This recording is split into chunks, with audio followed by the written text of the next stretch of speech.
Hello and happy Friday. I hope this finds you doing well. I want to share with you a devotion that's really a Max Lucado word, and it's from our new Bible study that we're doing on Wednesday nights called Unshakable Hope.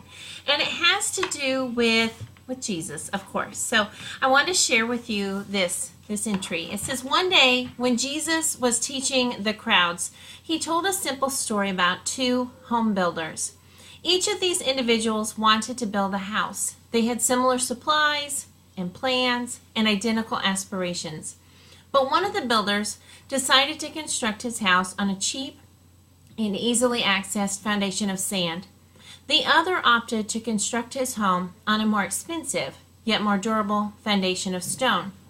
Jesus explained that when the rains came down and the streams rose and the winds blew strong, the house built on rock did not fall, and the winds blew, and the house built on the sand crumbled and fell with a great crash because it had been built on a shaky foundation. And for the rest of the story, you can see Matthew 7, verses 24 through 27. Jesus' point was that what separates the foolish from the wise comes down to the foundation. It's not enough to just hear God's word.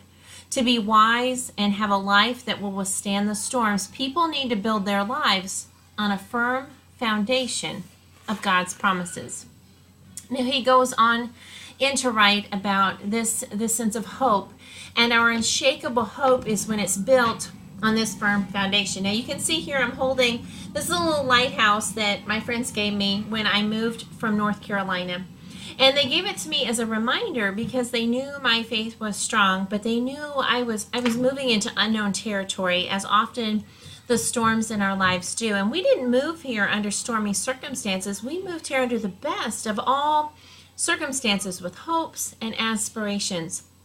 But everything would be new, and they knew that I needed this reminder that my lighthouse, my home, is built on Christ. On that solid rock I stand. All other ground is shaking sand, as the song tells us.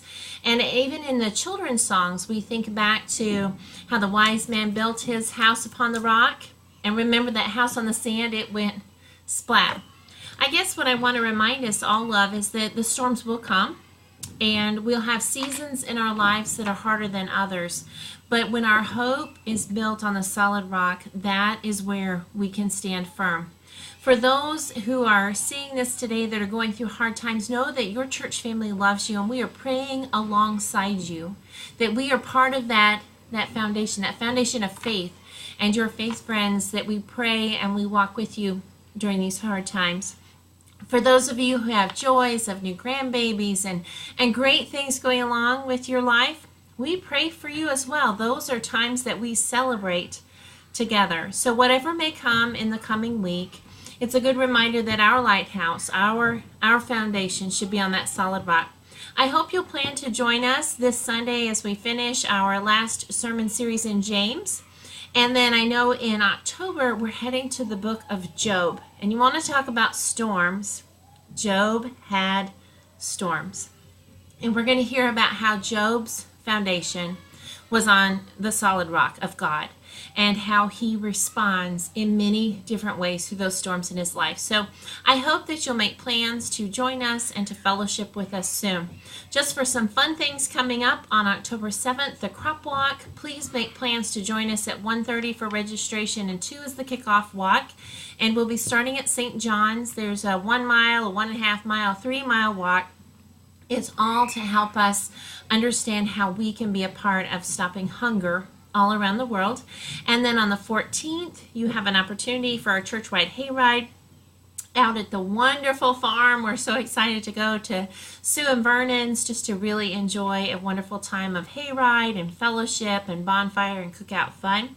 And then at the end of the month, you know, we have Trunk or Treat coming up and all kinds of fun opportunities as well for you to be involved in the life of our church family. On Wednesday nights, lots of music and Bible study and other small groups that meet throughout the month, like UMW, and there's book groups and all kinds of ways that you can be a more involved part in your church family. So I invite you to become more of this part of this lighthouse that we have here at Seward United Methodist Church. We love you. We pray for you. Have a great day. Talk to you later. Bye-bye.